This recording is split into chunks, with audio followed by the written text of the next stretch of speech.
কিছু কিছু মুভি থাকে না, যেটা শেষ হবার পর আমাদের মাথায় থেকে যায় আর চিন্তা করতে বাধ্য করে।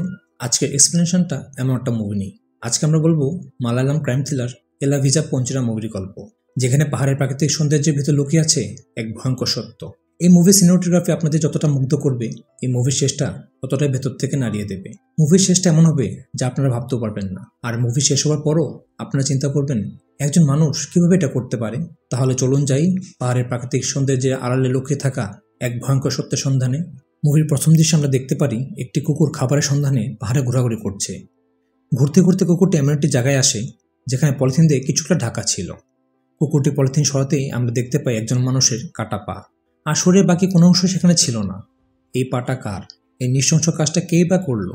এর পিছনে কারণই বা কী ছিল? সবকিছু জানতে হলে দেখতে হবে পুরো মুভির এক্সপ্লেনেশনটি। মুভির ঠিক পরের দৃশ্যে আমরা একজন ব্যক্তিকে দেখতে পাই যার নাম মধু।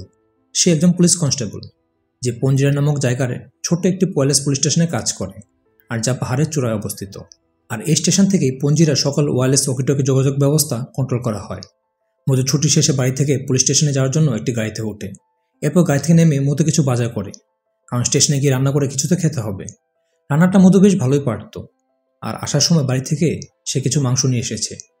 বাজারটা শেষ করে মধু আবার একটা গাড়িতে ওঠে, কিন্তু কিছুটা পথ যেতেই গাড়ি থেমে যায়, কারণ গত রাতে ঝড় বৃষ্টির কারণে গাছ পড়ে রাস্তা বন্ধ হয়ে যায়। আর মধুও জানে এদিকে ঝড় বৃষ্টি একটু বেশিই হয়, আর মাঝে মাঝে রাস্তা বন্ধ হয়ে যায়। তাই মধু গাড়ি থেকে নেমে পায়ে হাঁটা শুরু করে তাদের গন্তব্যে যাওয়ার জন্য। হাঁটতে হাঁটতে মধু যখন বনের ভেতর রাস্তা দিয়ে যায়, তখন সে একটি জায়গায় রক্ত দেখতে পায়। আর রক্ত দেখে সে ভয় পেয়ে যায়, আর ভাবে হয়তো এটা কোনো জন্তু জানোয়ারের কাজ। তাই সে দেরি না করে তাড়াতাড়ি এই জায়গা থেকে চলে যায়। অনেকক্ষণ পাহাড়ি রাস্তায় হাঁটার পর মধু ক্লান্ত হয়ে একটি জায়গায় বিশ্রামের জন্য বসে। আর পাহাড়ি রাস্তায় হাঁটা কতটা কষ্টের সেটা যারা পাহাড়ে চড়েছেন তারা ভালোই জানেন। যাই হোক, এরপর আমরা একজন ব্যক্তিকে দেখতে পাই যে মধুর সাথে ওই ওয়্যারলেস পুলিশ স্টেশনেই কাজ করে। মধু আশায় সে ছুটিতে বাড়িতে যাচ্ছে, আর যাওয়ার সময় মধু তাকে বনের ভেতর দিয়ে সাবধানে যেতে বলে, কারণ বনের রাস্তায় সে রক্ত দেখেছে। এটা শোনার পর সে একটু ভয় পায়, আর মধুর কাছ থেকে একটু মদ নিয়ে খায়। আচ্ছা, মদ খেলে কি সাহস বাড়ে? কমেন্ট করে জানাবেন তো। কিছুক্ষণ পর মধু পুলিশ স্টেশন থেকে রওনা হয়, আর পৌঁছে তার সহকর্মীর সাথে একটু কুশল বিনিময় করে, যার নাম ভেনকাইম। আর জিজ্ঞেস করে সে ছুটিতে কবে যাবে।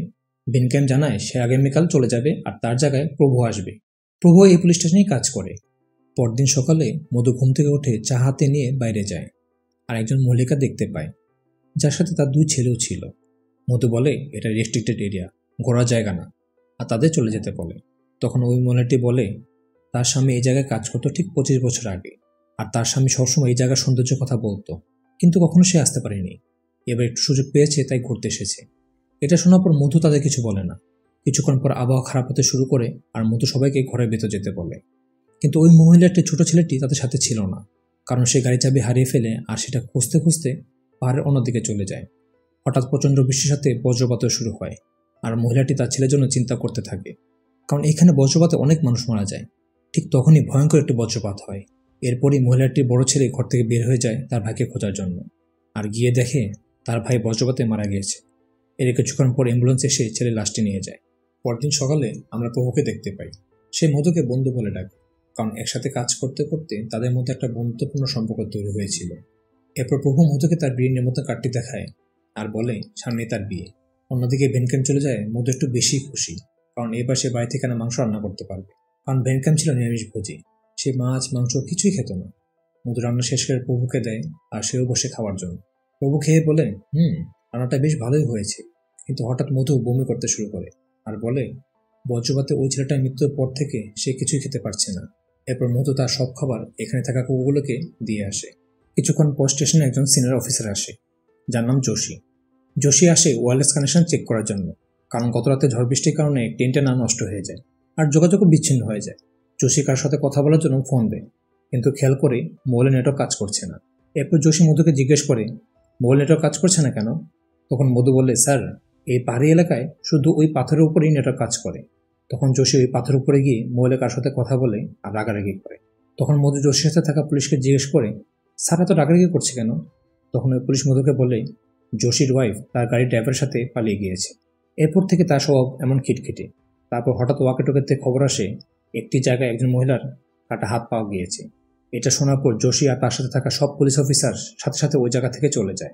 ফরেন্সিক টিম পুলিশকে জানায় লাশটা 2 দিন পুরনো, আর বয়স 30 থেকে 32 বছরের ভিতরে। মহিলাটাকে ধারালো অস্ত্র দিয়ে নিখুঁতভাবে কাটা হয়েছে, আর আঙ্গুলের ছাপ মুছে ফেলার জন্য উপরের চামড়া পর্যন্ত তুলে ফেলা হয়েছে।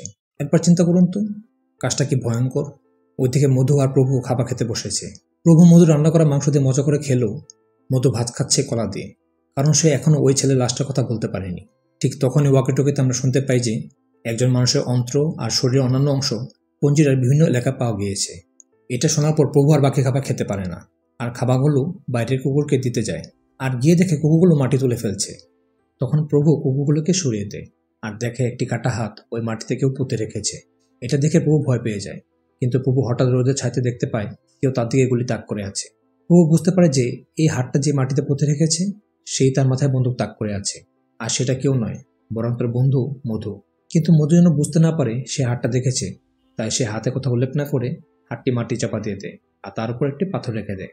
এরপর প্রভু উল্টো দিকে ঘুরে মধুকে বন্দুক হাতে দাঁড়িয়ে দেখে আর জিজ্ঞেস করে সে বন্দুক নিয়ে ঘুরছে কেন। তখন মধু বলে, এলাকায় হত্যাকারী ঘুরছে আর এই বন্দুকটা নিরাপত্তার জন্য। এরপর একজন লোক গাড়ি করে তাদের জন্য খাবার পানি নিয়ে আসে, আর এই সুযোগে প্রভু টয়লেটে যায় আর চিন্তা করতে থাকে এই বিষয়টা সবাইকে কিভাবে জানাবে, কিভাবে সেই জায়গা থেকে পালাবে। কারণ প্রভু বুঝতে পেরেছে এই হাটটা মধুই মাটিতে পুঁতে রেখেছে, আর অন্যদিকে মধু বুঝতে পেরেছে যে প্রভু হাটটি দেখেছে, তাই সে মধুকে চোখে চোখে রাখা শুরু করে যেন সে কাউকে কিছু বলতে না পারে। কিছুক্ষণ পর হঠাৎ স্টেশনে বিদ্যুৎ চলে যায়, আর এই সুযোগে প্রভু বলে, যাই আমি জেনারেটর চালু করে দিয়ে আসি। আর যাওয়ার সময় সেই লোককে তার মোবাইলটা হাতে নিয়ে যায় যেন বিষয়টা অন্য কাউকে জানাতে পারে। হঠাৎ মধু খেয়াল করে প্রভুর মোবাইল যেটা চার্জ ছিল ওইটা সেখানে নেই। তখন মধু প্রভুর পিছন পিছন যায় আর বলে তার ফোনটা দিতে, কারণ তার মোবাইলে ব্যালেন্স শেষ আর তার একটা জরুরি ফোন করতে হবে। মধু প্রভুর ফোন নিয়ে ওই পাথরের উপরে যায়, কিন্তু মধু ফোন না করে মোবাইল থেকে সিমটা বের করে আর পাথরে ঘষে ঘষে সিমটা নষ্ট করে ফেলে। মধু প্রভুকে তার কাছে আসতে দেখে সিমটা মোবাইলে রেখে দেয় আর অভিনয় করে বলে, মোবাইলে নেটওয়ার্কই পাচ্ছে না। তখন প্রভু চেক করে দেখে তার মোবাইলে নেটওয়ার্কের একটি সিগন্যালও নেই। তখন সে বুঝতে পারে মধু তার সিমটা নষ্ট করে ফেলেছে যেন সে কাউকে ফোন দিতে না পারে। অন্যদিকে পুলিশ ক্যামেরা বলতে শুনি যে তারা শরীরের 15টি অংশ বিভিন্ন জায়গা থেকে পেয়েছে, আর তারা শুধু একটি হাতি পায়নি। ওইদিকে মধু বাইরে বের হলে প্রভু ওয়াকিটকির মাধ্যমে অন্য পুলিশে জানানোর চেষ্টা করে, কিন্তু হঠাৎ করে সে খেয়াল করে যে আরেকটি ওয়াকিটকি সেখানে নেই, মানে ওইটা মধুর কাছে, আর তার এই প্ল্যানটাও ফেল হয়ে যায়। সে এবার চালাকি করে ওয়াল স্টেশনের মেন কানেকশনটা অফ করে দেয়, কারণ প্রভু জানে এই যোগাযোগটা বিচ্ছিন্ন করলে কেউ না কেউ তো অবশ্যই আসবে, আর যেই কথা সেই কাজ। যোগাযোগ বিচ্ছিন্ন হওয়ার সাথে সাথে সিনিয়র অফিসার মানে যোশী স্টেশনের দিকে আসতে শুরু করে, আর এটা মধু বাড়ি থেকে দেখে ভিতরে যায় আর গিয়ে দেখে মেন কানেকশনের পাওয়ারটাই অফ করা, আর প্রভুকে জিজ্ঞেস করে পাওয়ার অফ করেছে কেন, কিন্তু প্রভু কিছু বলে না। তখন মধু পাওয়ার অন করে দেয়, কিন্তু এটাতে বেশি লাভ হয় না, কারণ যোশী আর তার টিম স্টেশনে চলে আসে। যোশী এসে মধুকে দেখতে পেলেও প্রভুকে একবারও দেখতে পায় না। যোশী প্রভু কোথায় জিজ্ঞেস করলে মধু বলে সে পাশের পুকুরে গোসল করতে গিয়েছে। এরপর যোশী বাইরে বের হয় টয়লেট করার জন্য, কিন্তু মধু তাকে ওইদিকে যেতে বারণ করে, কারণ কাল ওইদিকে সাপ দেখা গিয়েছে। তখন যোশী ভয়ে ওইখান থেকে চলে যায়, কিন্তু আমরা প্রভুকে দেখতে পাই যার হাত পা মুখ সব বাঁধা ছিল। তখন যোশীর টিম মেম্বার যোশীকে বলে যে মৃত মহিলাটির মোবাইল পাওয়া গিয়েছে, আর সাথে সাথে যোশী আর তার টিম ওখান থেকে চলে যায়। যোশী চলে যাওয়ার পর মধু প্রভুর হাত পায়ের বাঁধন খুলে দেয়, আর সাথে সাথে প্রভু মধুকে ধাক্কা দিয়ে পালানোর চেষ্টা করে, কিন্তু অনেক চেষ্টার পরও প্রভু পালাতে পারে না। মধু তাকে ধরে ফেলে আর ওয়াল স্টেশনের ভেতরে নিয়ে আসে, আর দুজন একে অপরের মুখোমুখি বসে। প্রভু জিজ্ঞেস করে মধু কেন এমন করছে, আর ওই কাটা হাতটি বা কার। এই প্রশ্নের উত্তরে মধু যা বলল তা শোনার পর শুধু প্রভু নয়, আমিও ভয়ে কেঁপে উঠি। মধু বলে ওই হাতটা তার ওয়াইফ অমৃতার। প্রভু জিজ্ঞেস করে সে কেন এমন নৃশংসভাবে নিজের ওয়াইফকে হত্যা করলো। এরপর মধু ধীরে ধীরে সব বলতে শুরু করে। মধু বলে বাসরাত থেকে অমৃতার সাথে তার মধ্যে কোনো শারীরিক সম্পর্ক ছিল না। সে অনেক ডক্টর দেখিয়েছে, কিন্তু লাভ হয়নি। একটা সময় অমৃতা অন্য কারোর সাথে সম্পর্কে জড়িয়ে পড়ে। মধু এটা যেন অমৃতাকে কিছু বলেনি, কারণ সমস্যাটা তার মধ্যে ছিল। এমনকি সেটাও জানতো না যে ছেলেটা কে, আর কখনো জানার চেষ্টাও করেনি। মধু বলে অমৃতা ছেলেটাকে মন থেকে ভালোবাসত, কিন্তু ছেলেটা এটা সুযোগ নিয়েছে। মধু বলে সে একদিন কাজ শেষ করে বাসায় গিয়ে দেখে অমৃতা লাশটা জ্বলছিল, আর একটা ডায়েরিতে লেখা ছিল সে প্রেগনেন্ট। সে মধুকে অনেক ঠকিয়েছে আর ঠকাতে পারবে না। ওই দিন মধু প্রথম অমৃতা মোবাইল চেক করে আর ছেলেটা সম্পর্কে জানতে পারে। মধু বলে অমৃতা তো ওই ছেলেটার সাথে ভালো থাকতে চেয়েছিল, কিন্তু ছেলেটা শুধু অমৃতার শরীরটাই চেয়েছিল, তাই অমৃতার শরীরের মাংস আমি তাকেই খাইয়েছি। এই কথা শোনার পর প্রভু চমকে ওঠে আর বমি করতে শুরু করে। মানে প্রভুই সেই ছেলে যে অমৃতাকে ঠকিয়েছে আর যার জন্য সে আত্মহত্যা করেছে। মনে আছে মধুর প্রথম দিন থেকে প্রভুকে মাংস রান্না করে খাচ্ছিল, সেটা ছিল অমৃতারই শরীরের মাংস। মধু অমৃতাকে খুব ভালোবাসত, আর সেদিন অমৃতাকে ঝুলতে দেখে সে ওখানেই মারা যায়। বিচিত্র ছিল শুধু প্রতিশোধ নেওয়ার জন্য। মধু আরও বলে, অমৃতার লাশ পেলে পুলিশ প্রভুকে ধরে নিয়ে যেত, আর তার প্রতিশোধ নেওয়া হতো না। তাই সে অমৃতার লাশগুলো ছোট ছোট টুকরা করে বিভিন্ন জায়গায় ফেলে আসে, আর বাকি মাংস প্রভুকে খাওয়ায়। আর অন্যদিকে পুলিশ খুঁজে পাওয়া মোবাইল থেকে অমৃতা আর প্রভুর মেসেজ, ফোন কল সব খুঁজে পায়। আর এটাও জানতে পারে যে মধুই অমৃতার স্বামী। পুলিশ সবকিছু দেখে ভাবে প্রভুই সব করেছে, আর তাকে গ্রেপ্তারের আদেশ দেয়। তখন যোশী আর তার টিম রওনা দেয় সেই স্টেশনের উদ্দেশ্যে। অন্যদিকে মধু প্রভুকে বাইরে নিয়ে এন্ট্রান্সের সাথে বেঁধে দেয়, আর অপেক্ষা করতে থাকে একটা বজ্রপাতের, যেন বজ্রপাতে প্রভু মারা যায় ওই ছেলেটার মতো করে। প্রভু অনেক আকুতি মিনতি করে যেন তাকে মেরে না ফেলে, কিন্তু যে মানুষটা নিজের ভালোবাসা মানুষটিকে নিজের হাতে টুকরো টুকরো করে তার মাংস অন্য কাউকে হতে পারে, তার মধ্যে কি দয়া মায়ার আর কিছু বেঁচে থাকে? মধু প্রভুর কোনো কথাই শোনে না, আর অপেক্ষা করতে থাকে প্রভুর মৃত্যুর। কিছুক্ষণ পর যোশী তার টিম নিয়ে স্টেশনের কাছাকাছি আসে। ঠিক তখনই একটি বজ্রপাত হয়, আর দেখতে পায় মধু দৌড়ে এদিকে আসছে। আর মধু গাড়ির সাথে ধাক্কা লেগে পড়ে গিয়ে বলে, প্রভু অ্যান্টেনা ঠিক করছিল। তখন বজ্রপাত হয়, আর সেই বজ্রপাতে প্রভু মারা যায়। বাইরে প্রচণ্ড বৃষ্টি আর বজ্রপাত হচ্ছিল, তাই যোশী সকাল হওয়া পর্যন্ত অপেক্ষা করে। সকাল হতে যোশী আর ফরেন্সিক টিম সব দেখতে শুরু করে। ঠিক তখনই যোশী লক্ষ্য করে মধুর শার্টের একটা অংশ ছেঁড়া। এতে যোশী কিছুটা সন্দেহ হয়, আর সে ওই অ্যান্টেনার সামনে যায় যেখানে প্রভুর লাশ পাওয়া যায়, আর গিয়ে দেখে যে মধুর শার্টের ছেঁড়া অংশটা ওই কাঁটাতারে লেগে আছে। আসলে প্রভুকে বাঁধতে গিয়ে মধুর শার্ট ওই কাঁটাতারে লেগে ছিঁড়ে যায়। যোশী সেখানে যেতেই বাকি পুলিশ অফিসাররা বলতে শুরু করে যে প্রভু কিভাবে মধুর ওয়াইফের সাথে এমন করতে পারলো, তারা তো বন্ধু ছিল। ঠিক তখনই যোশী তার ওয়াইফের কথা মনে পড়ে, যে তাকে রেখে ড্রাইভারের সাথে পালিয়ে যায়। তাই যোশী বুঝতে পারে মধুর কষ্ট ঠিক কতটা, আর কেন সে এই পথ বেছে নিয়েছে। যোশী তখন পাথরের উপরে উঠে আর তার সিনিয়র অফিসারকে ফোন দেয়, আর বলে প্রভু অ্যান্টেনা ঠিক করতে গিয়ে বজ্রপাতে মারা যায়। আর এই বলে মধুর শার্টের ছেঁড়া অংশটা বাতাসে উড়িয়ে দেয়, আর মধুকে বাসা যেতে বলে।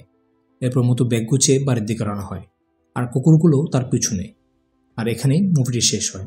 মুভিটি কেমন লেগেছে তা কমেন্ট করে জানাবেন। ধন্যবাদ সবাইকে।